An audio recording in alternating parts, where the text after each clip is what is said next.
जी है चंद सांसें या नबी तशरीफ ले आओ कि रस्ता तक रही है आपका बीमार की चौखट।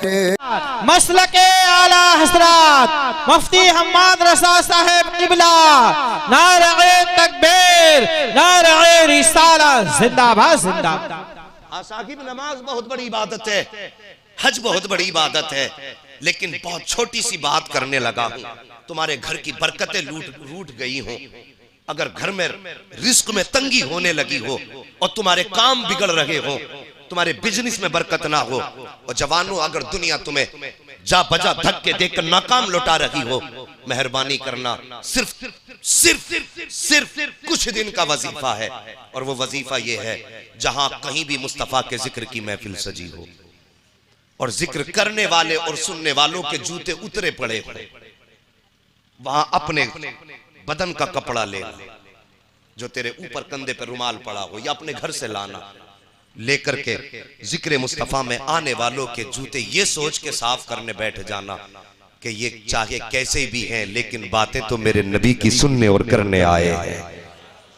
फरमाया गया इस नियत से जूते साफ कर, और फिर देख तू घर बाद में जाएगा, अल्लाह की रहमतें तेरे घर पे पहले उतर चुकी होंगी। हाँ, ये जिक्र की बरकत है। मैं अर्ज कर रहा था, मौलाए कायनात मौला अली कब्रिस्तान गए, कहने लगे मरने वालों बताओ कैसी गुजरी। जवानों इस बात को बड़ी गौर से सुनना, ये मैं उसकी बात बताने लगा हूं जिसका फरमान है, जिसके बारे में नबी ने फरमाया अना मदीनतुल इल्म व अलीयुन बाबूहा, मैं इल्म का शहर हूं तो अली उसका दरवाजा है। ये उस जात की बात है। वो कहते हैं कब्रिस्तान गए, मुर्दो कैसी गुजरी। एक कब्र से आवाज आई, अली हम अपनी बात में बताएंगे, पहले हमारे 3 सवालों के जवाब तुम दे दो। कहा बोलो कौन से। मुर्दे ने कहा सबसे पहली बात तो यह है कि मैं अपनी बीवी को छोड़ के आया था, बताओ उसके साथ क्या गुजरी। मैं अपने यार छोड़ के आया था, उनके साथ क्या गुजरी। और तीसरी बात उसने कहा मैं अपनी जमीन जायदाद छोड़ के आया था, उसका क्या बना।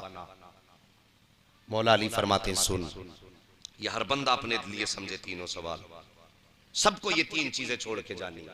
हजरत अली ने फरमाया तू जिस बीवी को छोड़ के आया था उसने दूसरा शोहर कर लिया, और तू जो जायदाद छोड़ के आया था, जो तूने बड़ी हसरतों से मकान बनाया था, तेरे बेटों ने बंटवारे में उस मकान के टुकड़े टुकड़े कर दिए। और रह गई बात तेरे यारों की, जो तेरे बगैर चौराहे पे 1 मिनट नहीं ठहरते थे, और तूने छोड़ के चला आया, उन्होंने दूसरे यार बना लिए। उन्हें अब तेरी भी कमी महसूस नहीं होती।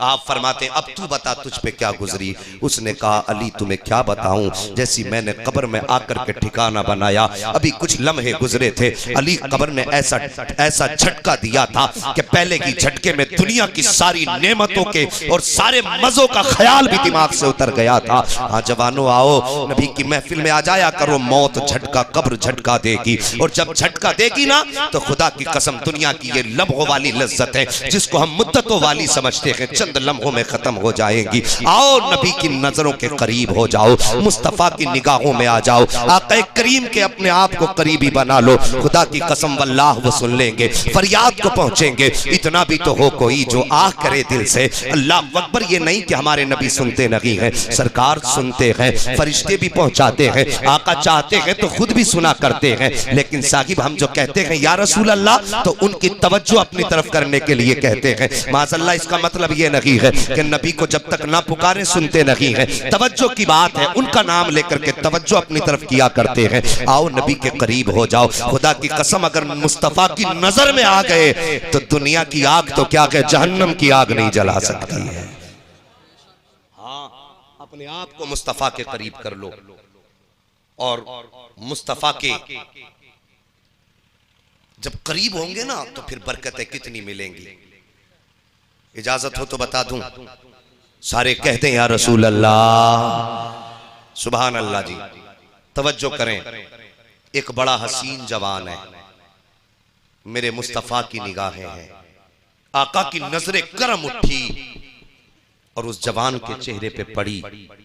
जैसी जवान के चेहरे पे पड़ी ना, वो जवान कोई और ना था, अबू जहल का बेटा हजरत इकरमा, जो बाद में ईमान लेकर के आए। है जी, तवज्जो है? हाँ, तवज्जो रखिएगा। हजरत इकरमा, मेरे नबी की नजर पड़ी, नबी ने दामन पकड़ा, कहने लगे इकरमा बड़ा हसीन तुझे रब ने बनाया है, अगर तू दोजख में जाएगा मुझे बड़ी तकलीफ होगी, ऐसा कर मेरा दामन थाम ले, मैं तुझे जन्नत का वारिस बना देता। इतनी बात जब कही ना तो वो कहने लगे नहीं मोहम्मद, मुझे तुम्हारा कलमा बिल्कुल नहीं पढ़ना है। कहा क्यों? कहा मेरे बाप ने मरते मरते कहा था, आखिरी वसीयत मेरे बाप की ये थी, जब जंग में गए थे, बेटे मर जाना, नबी का कलमा मत पढ़ लेना। इतनी बात इकरमा ने कही है, मेरे नबी ने दामन झटका, का इकरमा क्यों नहीं पढ़ लेता मेरा कलमा, मैं तुझे जन्नत का वारिस बना दूंगा। हजरत इकरमा ने दामन छुटाया, दौड़ लगाई है, दौड़ते जा रहे हैं, कलमा नहीं पढ़ना है, कलमा नहीं पढ़ना है, मगर खुदा की कसम जुल्फ देखी है कि नजरों ने घटा देखी है, लुट गया जिसने मोहम्मद की अदा देखी है। निगाहे मुस्तफा पे जब कोई चढ़ जाए तो फिर वो बच कैसे सकता है। दौड़े दौड़ते जा रहे हैं, कहते जा रहे हैं मुझे तुम्हारा कलमा नहीं पढ़ना है, तुम्हारा कलमा नहीं पढ़ना है। ये कहते कहते दौड़ते जा रहे हैं, बुत खाने में पहुंचे और जाके अपने जो बुत रखे थे मिट्टी के, जाके कहने लगे खुदाओ मुझे बचा लो, आज मुझ पे मोहम्मद की नजर पड़ गई है। इतना कहना था कि बुत मुंह के बल गिर जाते हैं, टुकड़े हुए टूटे पुरतों से सदा आई थी, अकरमा आज तुझे कोई नहीं बचा सकता है, इसलिए कि तुझ पे नजर अब्दुल्ला के लख्ते जिगर की पड़ गई है, अब कोई नहीं बचा सकता है। अकरमा कहने लगे मैंने तो तुमको खुदा माना था, तुमने भी साथ छोड़ दिया है। आवाज आई थी अकरमा हमारी बात करता है, दुनिया की कोई ताकत नहीं बचाएगी, जैसा वो कहते हैं वैसा कर ले। जैसी बुतों ने इतना कहा है, दौड़ लगाई अकरमा ने, कहते हैं जान दे दूंगा कलमा नहीं पढ़ूंगा, जान दे दूंगा कलमा नहीं पढ़ूंगा। ये कहते कहते दौड़ लगाई और एक नदी के किनारे जाके खड़े हुए, ऊंचे से टीले पे चढ़े, कह पीछे मुड़ के देखा, फिर लगता था शायद कोई आवाज दे रहा है, शायद कोई पुकार रहा हो, लेकिन फिर कहते अकरमा मौत को गले लगा ले या फिर मोहम्मद का दीन गले लगा ले। फिर बाप की नसीहत जहन में आई, बेटे मर जाना कलमा मत पढ़ लेना, मर जाना कलमा मत पढ़ लेना। ये बात जहन में आई है। इकरमा ने मौत को सीने से लगाना चाहा और छलांग लगाई है पानी में, और डूबने के इरादे से छलांग लगाई थी, लेकिन जैसी डूबने के इरादे से छलांग लगाई है उसी दरिया की मौजों ने आगोश फैलाई है, सीने से लगाया है और लाके इकरमा को किनारे पे लाके रख दिया है। सोचते हैं हो सकता है ये इत्तेफाक हो गया हो, फिर चढ़े गए ऊंचाई पे, फिर छलांग लगाई है, फिर नहर के मौजों ने उठाया है, फिर लाके किनारे पे रख दिया है।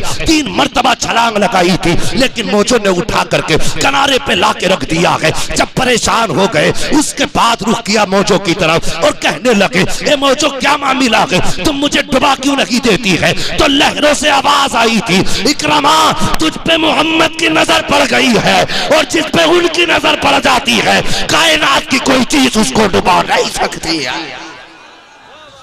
नारे तकबीर, नारे रिसाला।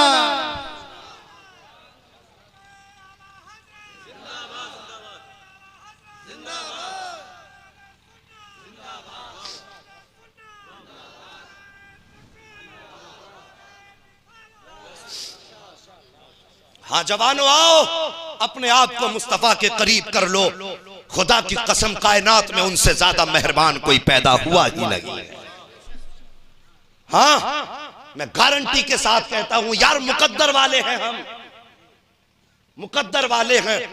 खुदा की कसम जान दे दो वादे दीदार पर, नकद अपना दाम हो ही जाएगा। और साई लो दामन सखी का थाम लो, कुछ न कुछ इनाम हो ही जाएगा।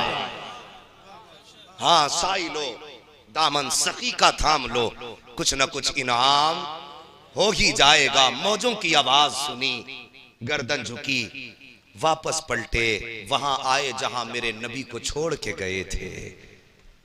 तवज्जो है?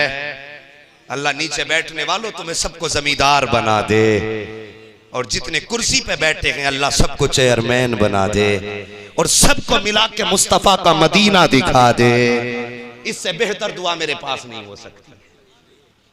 तुम्हें न देखा तो किस काम की है ये आंखें, कि देखने की तो है सारी बहार आंखों में है जी। ये नूर इसीलिए तो है, महबूब का जलवा देखो। अगर जलवा ना देख सके तो फिर आला हजरत की बोली में समझो हाजियो आओ शहनशाह का रोजा देखो। काबा तो देख चुके, काबे का काबा देखो। हाँ आबे रहमत आबे जमजम तो पिया खूब बुझाई प्यासे। साहिबो ये इश्क की बातें हैं और ये इश्क की जबान है, इसे आशिक ही समझ सकता है। हाँ तवज्जो है आपकी। वहां आए जहां पे मेरे, अरे भाई समझ भी रहे हैं, मैं बीच में इसलिए आपसे सुनना चाहता हूं, मुझे लगना चाहिए कि याद भी कर रहे हैं आप। कहां आए जहां पे मेरे नबी खड़े थे, आए गर्दन झुका के खड़े हुए। आहा मेरे नबी की निगाह के करम उठी और लबों पे तबस्सुम आया। फिर क्या था, यूं मुस्कुराए जान सी कलियों में पड़ गई, यूं लब कुशा हुए कि गुलिस्ता बना दिया। हाँ मेरे नबी ने नजर उठाई और फरमाया कि मां क्या हुआ, तू तो बड़ी तेज भाग के गया था, अब कैसे आ गया। गर्दन झुकी, आंख में आंसू, कहने लगे महबूब पता चल गया है, जिसका प्यार दुनिया में डूबने नहीं देता है उसका प्यार आखिरत में जलने कैसे दे सकता है। हाँ मैंने कहा था जवानों मुस्तफा के करीब हो जाओ यार, मुकद्दर वाले हैं। हमने तो बरसों महबूब की आमद का इंतजार भी न किया और हमने तो उनकी तलाश में लोगों के धक्के भी न खाए। अल्लाह अकबर, कैसी कैसी मसाफतें लोगों ने तय की और तब जाके मुस्तफा के कदमों तक पहुंचे। अब तो कुएं यार में जब उनकी आंखें खुली तब उनको मुस्तफा की अजमत का पता चला। और हमें क्या मालूम, हमारा मिजाज तो ये है, मुसलमान के घर में पैदा हुए, मौलाना ने कान में अजान पढ़ दी और कह दिया धीरे से मुबारक हो मदीने वाले उम्मत, मदीने वाले नबी का उम्मती बन के पैदा हुआ। ये हमारी खुशनसीबी है। लेकिन साहिबो जरा देखो उनकी याद में कितनी आंखें कितने कितने बरसों तक तरसी हैं, तब जाके उनका दयार और उनका दौर मिला है।